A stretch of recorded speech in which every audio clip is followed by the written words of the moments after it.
Hello dear student, सभी का स्वागत है रामानुजम स्कूल ऑफ स्टडीज़ में। एमसीक्यूज में हम लोग PYQs previous year question IIT JEE में का जो पिछले 40 साल का क्वेश्चन है, उन सभी क्वेश्चन को हम लोग करेंगे।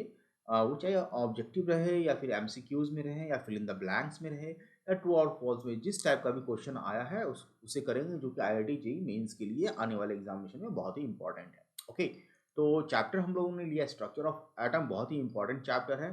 तो लगभग हर एक लेक्चर 10 या 15 मिनट का होगा, जिसमें हम मैक्सिमम क्वेश्चन कर पाएँ, जितना अधिक से अधिक हो सके कर पाएँ, ऐसा नहीं है, लिमिट फिक्स है।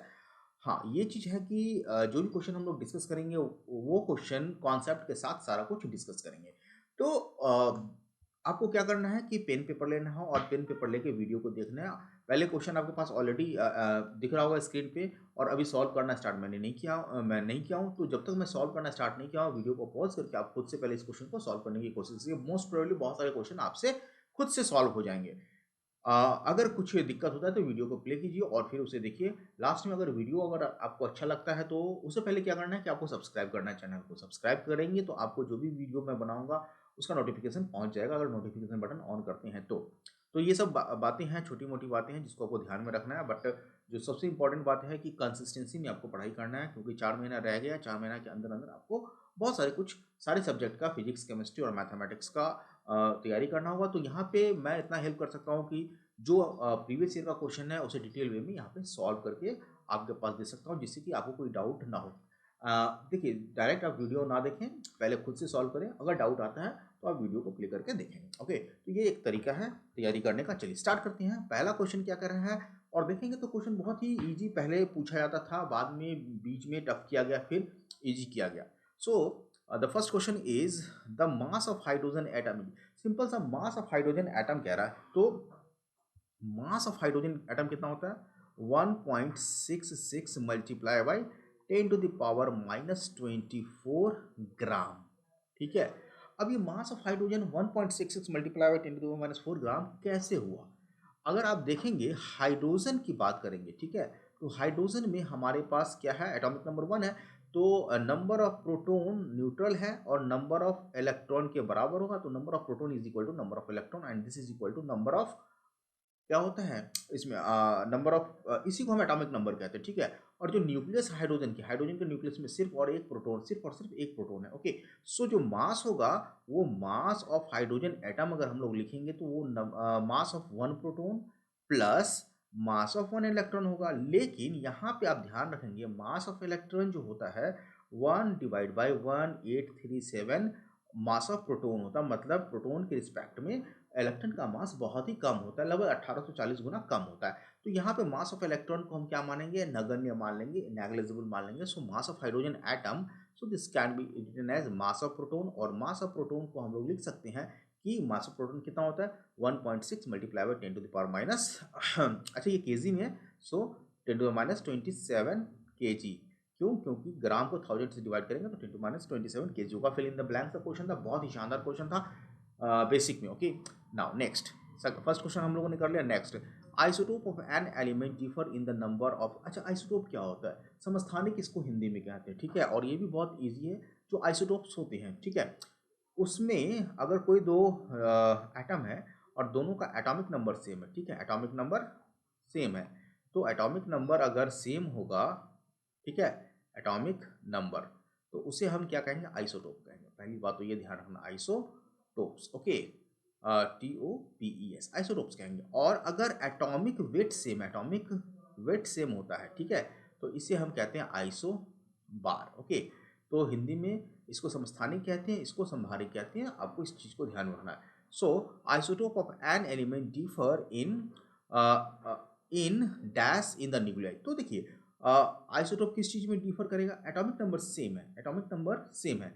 तो एटॉमिक नंबर सेम होने के बाद सपोज कि हमने कार्बन 12 एग्जाम्पल ले लेते हैं, कार्बन 12 एक आइसोटोप लिखा और कार्बन 14। अब इस दोनों कार्बन का क्या है, हमारा एटॉमिक नंबर कितना है 7 है, बट ये किस चीज़ में डिफर कर रहा है।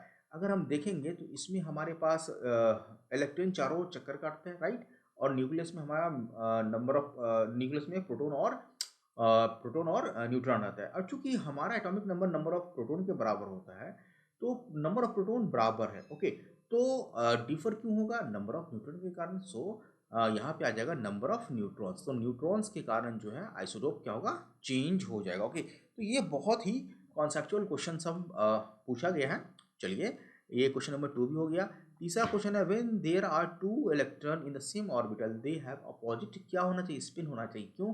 Pauli's exclusion principle. और जब हम ये देखेंगे, जब कभी भी मुझे मौका मिलेगा कि किसी भी एटम का या इलेक्ट्रॉन का अगर क्या निकालने के लिए क्वांटम नंबर, तो वहाँ पे हम लोग देखेंगे कि quantum number, principal quantum number, azimuthal quantum number, magnetic quantum number same होने के बावजूद जो फोर्थ क्वांटम नंबर होता है that is spin quantum number, वो डिफर हो जाता है। ठीक है, तो स्पिन के कारण होता है। तो सिंपल सा बात है कि कोई भी ऑर्बिटल में अगर इलेक्ट्रॉन फिल होगा तो पहले क्या होगा? सिंगल सिंगल फिल होगा। सपोज पी ऑर्बिटल में हमने फिल किया P x P Y Z में, तो सबसे पहले ये P x P Y P Z में सिंगल सिंगल फिल होगा। बट उसके बाद क्या होगा? अपोजिट स्पिन में। क्यों? क्योंकि अपोजिट स्पिन में ये प्रिंसिपल है किसका? पॉलीज एक्सक्लूजन प्रिंसिपल की। इलेक्ट्रॉन जब भी फिल होगा पहले सिंगल सिंगल फिल होगा, उसके बाद अपोजिट स्पिन में फिल होगा। इससे क्या होता है? स्टेबिलिटी बढ़ जाता है। So when there are two electron in the same orbital they are in opposite spin या एंटी पैरेलल स्पिन भी कह सकते हो। तो यहाँ पे अपोजिट स्पिन आ जाएगा। ओके, नाउ क्वेश्चन नंबर 3 हो गया। क्वेश्चन नंबर 4 है element of same mass number but different atomic number. अब कह रहा है मास नंबर सेम है और एटॉमिक नंबर अलग अलग। देखिए 82 में क्या पूछा गया हमारा? 82 में यहाँ पे आइसोटोप के बारे में पूछ लिया गया, तो हम लोगों ने वहीं पे आइसोबार के बारे में भी हम लोगों ने डिस्कस कर लिया था। ओके, अब यहाँ पे कह रहा है जो हमारा 83 में पूछा गया क्वेश्चन है वो कह रहा है elements of the same mass number but of different atomic number. तो मास नंबर सेम कह रहा है और एटॉमिक नंबर अलग अलग। तो सिंपल सा बात है कि अभी हम लोग डिस्कस किया था कि उसको हम क्या कहते हैं? आइसोबार कहते हैं। तो यहाँ पे क्वेश्चन नंबर 4 का आंसर क्या हो जाएगा? आइसोबार हो जाएगा। बहुत ही तेजी में हम लोग लेक्चर को ले रहे हैं जो भी है, क्योंकि सिलेबस बहुत अधिक है, बहुत ज़्यादा एमसी आपको पीवाईज क्यूज देखने को मिलेगा फिजिक्स में, केमिस्ट्री में, मैथमेटिक्स में। तो सारा कुछ करेंगे तो थोड़ा फास्ट चलना होगा हमें। Okay, now and question number 5 with the uncertainty principle and the concept of wave nature of matter is given by। अब देखिए Heisenberg uncertainty principle, Schrodinger the uncertainty principle and concept of. तो ये fill in the blanks Schrodinger, Maxwell and de Broglie. तो जो Heisenberg uncertainty principal है, नाम से ही पता है कि किसी भी हाइजेनबर्ग अनसर्टेनिटी प्रिंसिपल क्या कहता है? किसी भी इलेक्ट्रॉन का, ठीक है, एक ही टाइम पे, ओके, हम क्या नहीं बता सकते हैं ना पोजीशन। अगर पोजीशन करेक्ट करेंगे तो हमारा स्पीड मोमेंटम चेंज हो जाएगा। अगर मोमेंटम दैट इज स्पीड अगर करेक्ट करेंगे तो हमारा पोजीशन चेंज हो जाएगा उसी टाइम में। सो कुछ मैथमेटिकल फॉर्म है, आपको पता होगा, delta H delta M into delta V is equal to H over 2 pi. तो यहाँ पे सिंपल सा क्वेश्चन पूछा होगा कि अनसर्टेनिटी प्रिंसिपल किसने दिया? तो ये हाइजेनबर्ग ने दिया था। तो यहाँ पे हाइजेनबर्ग आ जाएगा फर्स्ट में। एंड यहाँ पे कह रहा है वेव नेचर किसने दिया था? ये थोड़ा सा कंफ्यूजिंग हो सकता है आप लोगों के लिए।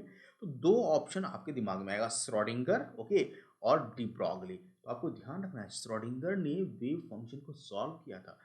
वेव फंक्शन जो प्रपोज किया था वो de Broglie, dual nature of matter that is the wave nature of the matter, किसने प्रपोज किया था? डी ब्रॉगली ने किया था। और इस चीज को आपको बहुत ही ध्यान से करना होगा। देखिए जब भी आईआईटी का आप क्वेश्चन करते हैं तो ध्यान से आपको चलना पड़ेगा, पढ़ना पड़ेगा ध्यान से। क्वेश्चन क्या पूछ रहा है पता चलेगा कि कुछ पूछ रहा है और समझ में आया कुछ करके आए, तो ध्यान रखना होगा। ठीक है, नेक्स्ट कह रहा है the light radiation with discrete energy, quantity of energy are called, किसे क्या कहते हैं? इसे क्वांटा कहते हैं। ठीक है, क्वांटाइजेशन जो होता है ना इसे क्वांटा कहते हैं। Okay, wave function of electron in atom and molecules are called, क्या कहते हैं वेव फंक्शन को? वेव फंक्शन किसी भी एटम के या मॉलिक्यूल के ऑर्बिटल कहते हैं। ठीक है, क्या कहते हैं? ऑर्बिटल। तो इस चीज़ को ध्यान में रखना। ऑर्बिटल का डेफिनेशन किसने दिया था? ये कब आया था? बेसिकली अगर आप देखेंगे तो देखिए जो वेव फंक्शन है एटम का, देखिए पॉइंट पार्टिकल नेचर जो है 1916 में जो बॉन्ड बना था, आयनिक बॉन्ड, ठीक है, या फिर हम कहें कौन सा, कोवेलेंट बॉन्ड, तो ये पार्टिकल नेचर पे था। ठीक है, कोवेलेंट बॉन्ड पार्टिकल नेचर पे था। लेकिन ऑर्बिटल, अच्छा, और यहाँ पे ऑर्बिट का पिक्चर दिया गया था फिक्स्ड पाथ का। लेकिन ऑर्बिटल क्या होता है? प्रोबेबिलिटी ऑफ फाइंडिंग इलेक्ट्रॉन, कौन से स्पेस में इलेक्ट्रॉन की पाने की संभावना ज़्यादा होगी, उसी को हम ऑर्बिटल कहते हैं। और ये क्या होता है? सॉल्यूशन ऑफ वेव फंक्शन होता है। ठीक है, तो wave function of electron in atom and molecules are, electron का वेव फंक्शन क्या होता है? This is the orbital. ठीक है, ऑर्बिटल का डेफिनेशन ये given. Okay, now the p x P y and p z orbital of atom हम identical shape but different in, दो चीज़ देखना पड़ेगा इसमें। देखिए 2-3 चीज़ यहाँ पे हैं कि ये हमारा, अगर हम इसे एक्स एक्सिस मानते हैं तो ये हमारा पी एक्स ऑर्बिटल होगा। अगर हम इसे वाई एक्सिस मानते हैं तो ये हमारा पी वाई ऑर्बिटल होगा, ध्यान रखना है, ठीक है।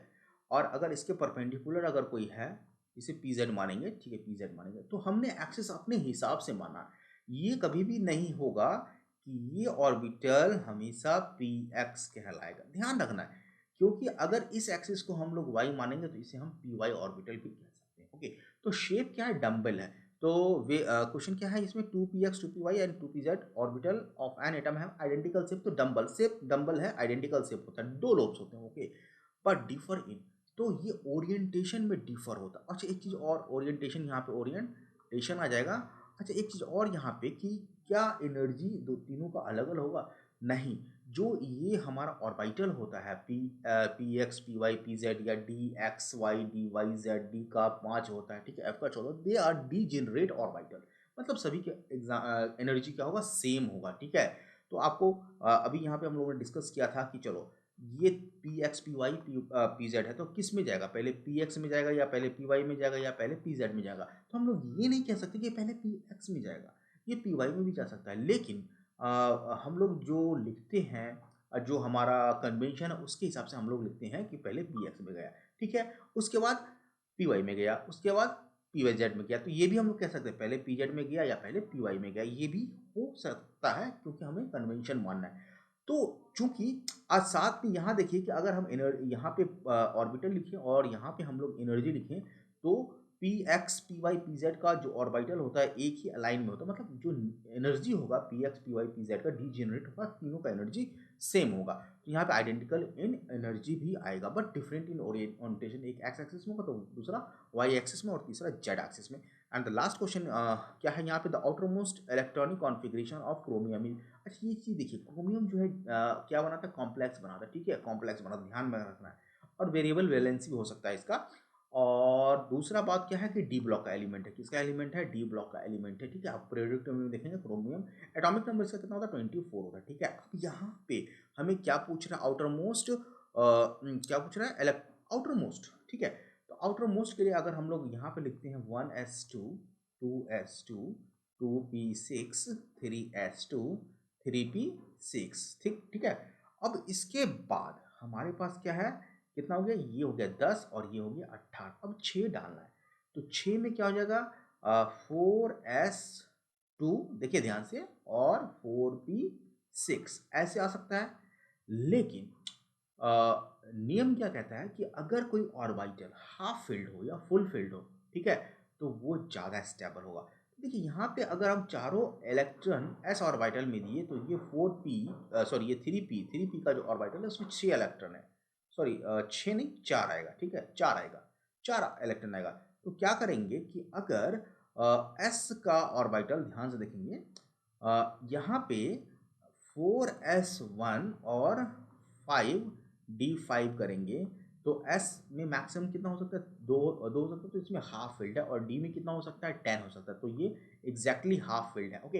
तो यहाँ पे जो आउटर मोस्ट कॉन्फ़िगरेशन होगा वो हो जाएगा 4s1 5d5, क्योंकि यहाँ से इसको ज़्यादा स्टेबिलिटी मिलेगा अकॉर्डिंग टू द लॉ कि half filled orbital are more stable than full filled orbital, okay. तो ये हम लोगों ने 9 क्वेश्चन किया। जैसा कि हम लोगों ने पहले डिस्कस किया था कि जो वीडियो 10 से 15 मिनट का हो उससे ज़्यादा का वीडियो नहीं बनाएगा क्योंकि बच्चे लोग ज़्यादा देखते नहीं है।